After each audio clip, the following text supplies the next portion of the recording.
Hi అండి, అందరికీ నమస్కారం. Welcome to our channel Srishwari Kalimata channel. భగవద్గీతలోని 7-8వ అధ్యాయం యొక్క వివరణ తెలుసుకున్నాము. ఇప్పుడు ఈ వీడియోలో 9-10 అధ్యాయం యొక్క వివరణ ఉంటుంది.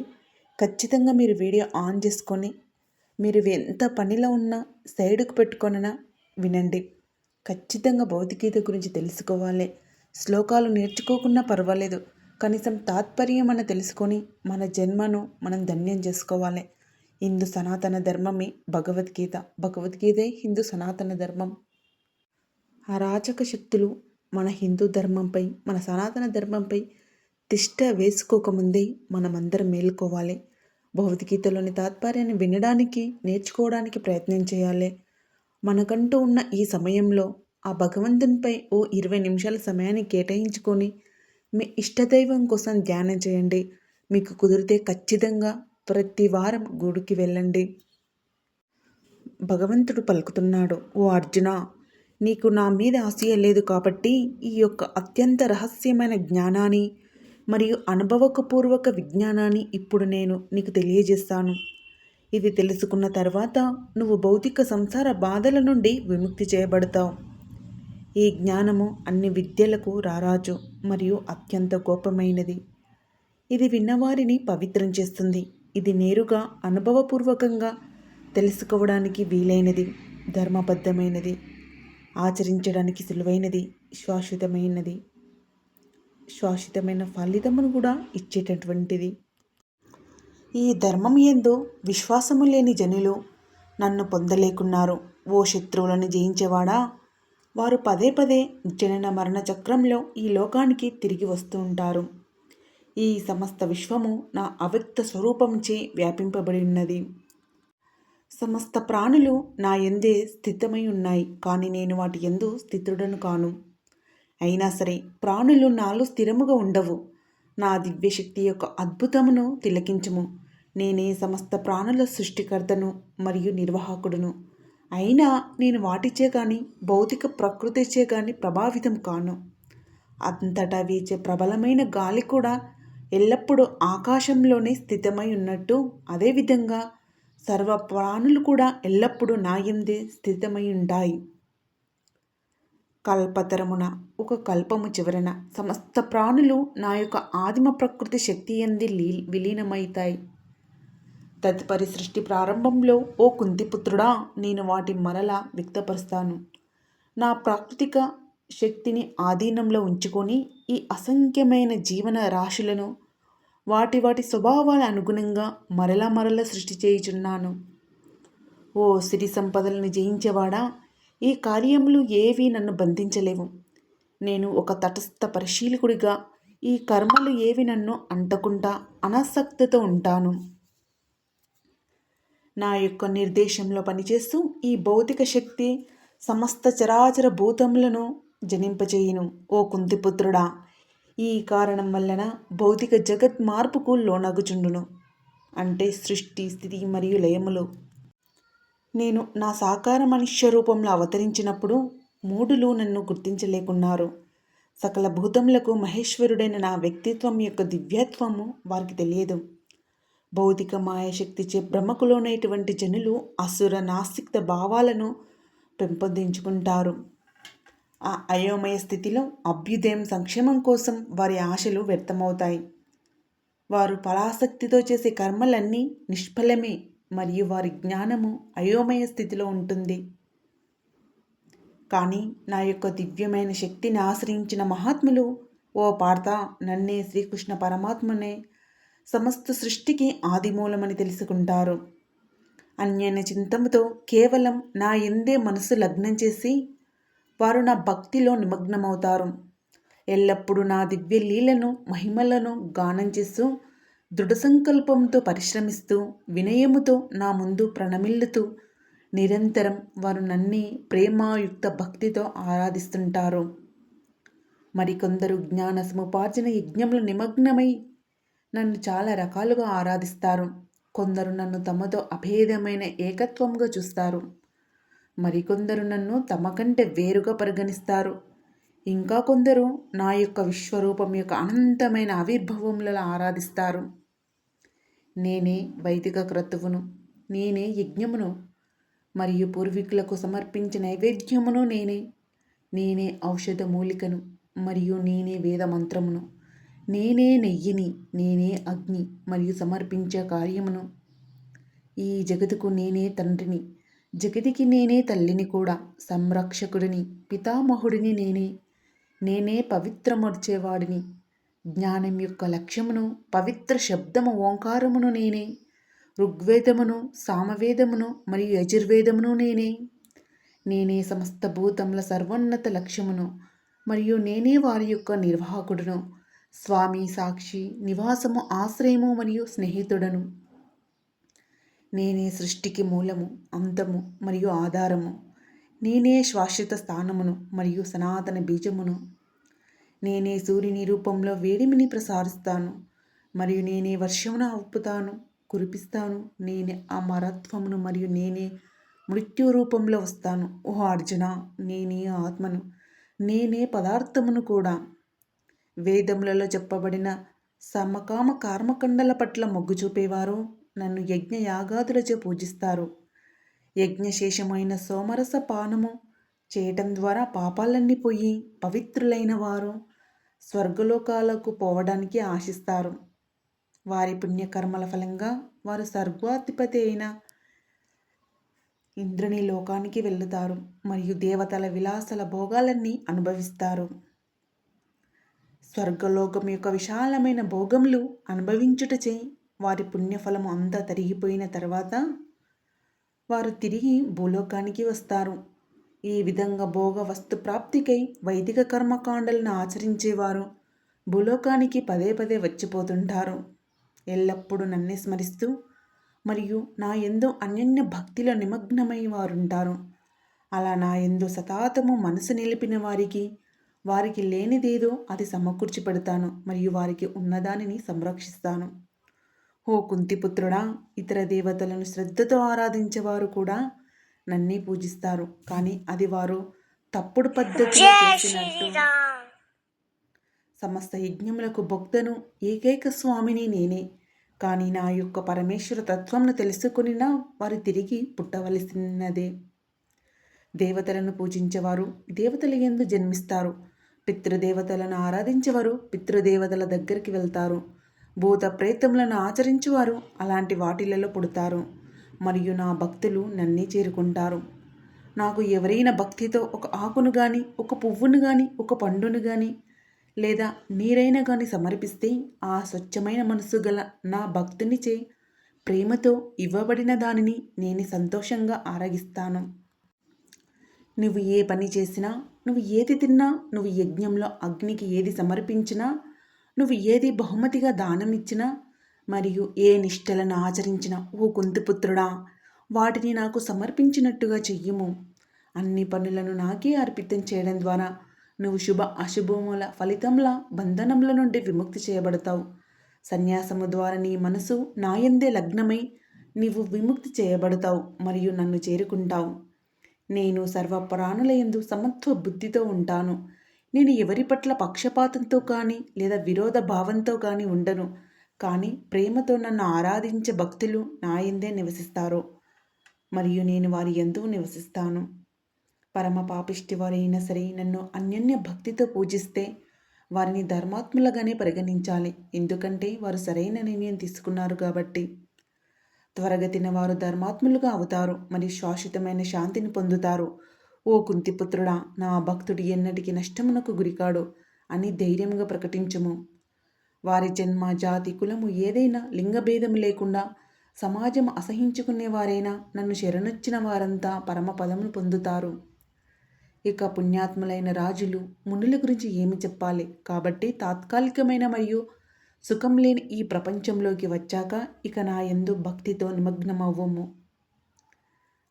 ఎల్లప్పుడూ నన్ను స్మరించుము, నా పట్ల భక్తితో ఉండుము, నన్ను ఆరాధించుము మరియు నాకు ప్రణామములు అర్పించుము. నీ మనసు మరియు శరీరము నాకు సమర్పించుటచే నీవు నా వద్దకు నిస్సందేహంగా వచ్చేదవు అని శ్రీకృష్ణ భగవానుడు అర్జునుకు వివరిస్తున్నాడు. ఇది 9వ అధ్యాయం యొక్క వివరణ. ఇప్పుడు 10వ అధ్యాయం యొక్క వివరణ తెలుసుకుందాం. శ్రీకృష్ణ భగవానుడు ఇలా పలుకుతున్నాడు. నా దివ్య ఉపదేశాన్ని మళ్ళీ వినుము. ఓ గొప్ప బాహువులు కలవాడా, నువ్వు నా ప్రియసకుడవు కావున నీ హితము కోరి నేను నీకు దాన్ని తెలియబరుస్తాను. దేవతలకు కానీ మహర్షులకు కానీ నా మూల స్థానము తెలియదు. దేవతలకు మరియు మహర్షులకు మూల ఉత్పత్తి స్థానమును నేనే. నేను జన్మరహితుడను మరియు ఆది లేనివాడిని మరియు సర్వలోక మహేశ్వరుడను అని తెలుసుకున్న మనుషులు మోహమునకు గురికారు మరియు వారు సమస్త పాపముల నుండి విముక్తి చేయబడతారు.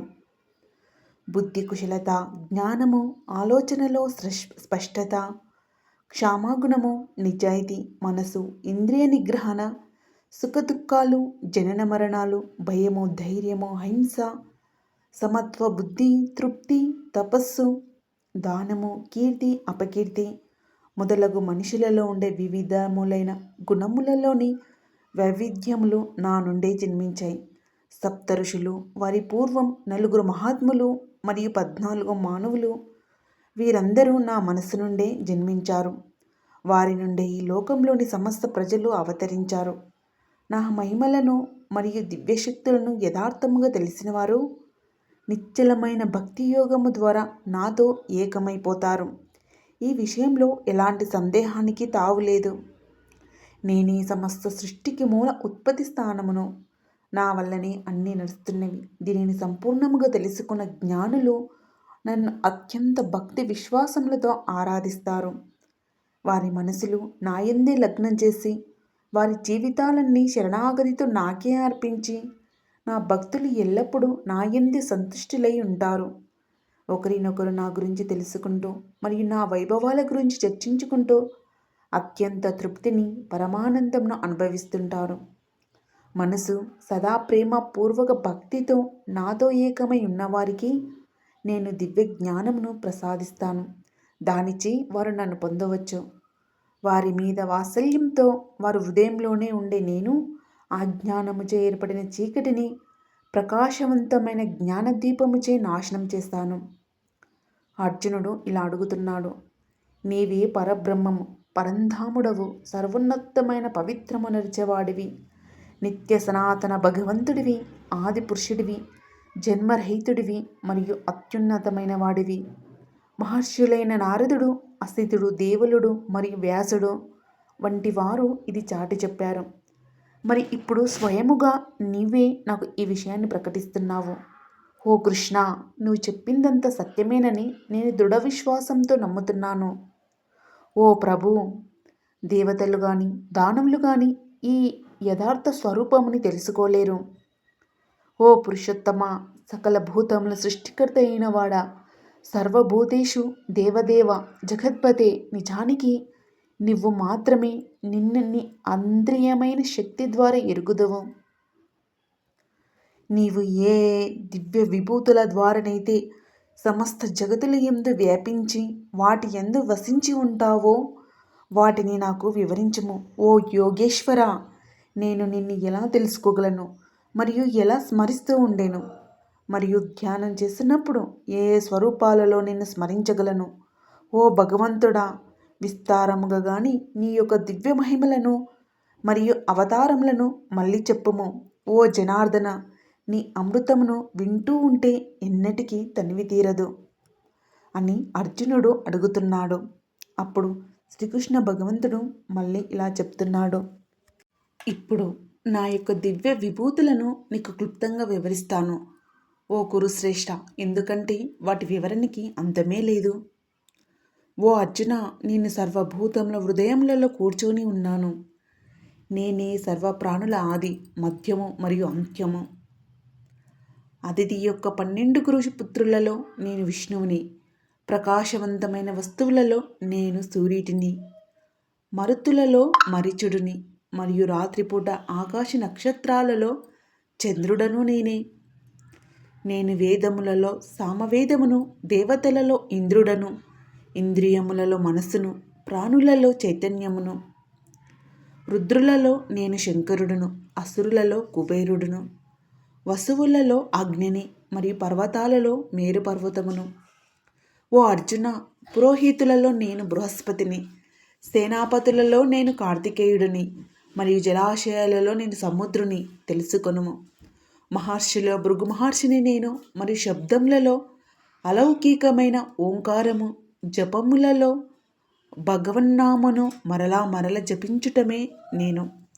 స్థావరములలో హిమాలయమును నేనే, వృక్షములలో నేను రావి చెట్టును, దేవర్షులలో నారదుడును, గంధర్వాలలో చిత్రరథుడను, సిద్ధులలో నేను కపిలమునిని, గుర్రములలో నేను అమృత సముద్రను చిలకటం ద్వారా జనించిన ఉచ్చైశ్రవణమును, భద్రగజములలో నేను ఐరావతమును, మరియు మనుషులలో రాజును, ఆయుధములలో వజ్రాయుధమును, మరియు ఆవులలో కామధేనువును, సంతానోత్పత్తికి కారణములలో కామదేవుడను నేనే, సర్పములలో వాసుకిని నేనే, నాగులలో నేను అనంతుడను, నీటిలో వసించే వాటిలో వరుడను, పితృగణములలో నేను ఆర్యముడను, న్యాయధర్మ పాలన అందించే వారిలో నేను యమధర్మరాజుడను, జ్ఞాతులలో నేను ప్రహ్లాదుడిని, అన్నిటిని నియంత్రించే వాటిలో నేను కాలమును, నేనే మృగములలో సింహమును,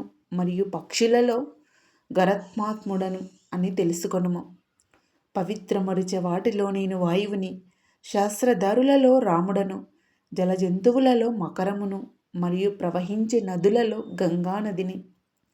ఓ అర్జున, నేనే సమస్త సృష్టికి ఆది, మధ్య మరియు అంతము అని తెలుసుకొనుము. విద్యలలో నేను ఆధ్యాత్మిక విద్యని, మరియు సంవాదములలో తర్కబంధ నిర్ణయమును నేనే, అక్షరములలో ఆ కారమును, సమాసములలో ద్వంద్వ సమాసమును నేనే, అపరిమితమైన కాలమును, మరియు సృష్టికర్తలలో బ్రహ్మను, సర్వమును కబలించే మృత్యువును నేనే, ఇక ముందు భవిష్యత్తులో వచ్చే వాటికి కూడా నేనే ఉత్పత్తి స్థానమును. స్త్రీ లక్షణంలో నేను కీర్తిని, సిరి సంపదను, చక్కటి వాకును, జ్ఞాపకశక్తిని, మేధస్సు, ధైర్యము మరియు క్షమాగుణమును. సామవేద మంత్రములలో నేనే బృహస్సమము అని తెలుసుకునుము. ఛందస్సులలో గాయత్రి ఛందస్సు నేనే, హైందవ పంచాంగములో మార్గశిర మాసమును, మరియు ఋతువులలో పుష్పములను తెచ్చే వసంత ఋతువును, మోసగాలలో జూదమును నేనే, తేజవంతులలో తేజస్సును నేనే, విజయములలో విజయమును నేనే, మరియు సంకల్పము కలవారిలో దృఢ సంకల్పమును నేనే, ధర్మపరాయణులలో సద్గుణమును నేనే, వృష్ణి వశంస్థులలో నేను కృష్ణుడను, మరియు పాండవులలో అర్జునుడిని, మునులలో వేదవ్యాసుడను అని తెలుసుకొనుము. మరియు గొప్ప ఆలోచన పరులలో శుక్రాచార్యుడను. న్యాయరహిత నివారించడానికి ఉన్న విధానాలలో నేను ధర్మబద్ధమైన శిక్షను, జయాభిలాష కలవారిలో సత్ప్రవర్తనను, రహస్యములలో నేను మౌనమును, జ్ఞానులలో జ్ఞానము నేనే, సర్వభూతముల సృష్టికి మూల ఉత్పాదక బీజమును నేనే. అర్జున, చరాచర ప్రాణి ఏది కూడా నేను లేకుండా ఉండలేదు. నా దివ్య విభూతులకు అంతమూ లేదు. ఓ పరంతవ, నేను ఇప్పటి వరకు చెప్పింది నా అనంతమైన వైభవములలో ఒక చిన్న భాగము మాత్రమే. నువ్వు ఏదైనా అందమైన దానికన్నా అద్భుతమైన దాని కానీ, లేదా శక్తివంతమైన దాని కానీ చూస్తే అది కేవలం నా శోభ యొక్క తలుకుగా తెలుసుకొనుము. ఈ విస్తారమైన జ్ఞానము ఏం అవసరం? ఓ అర్జున, ఇంత మాత్రం తెలుసుకో చాలు.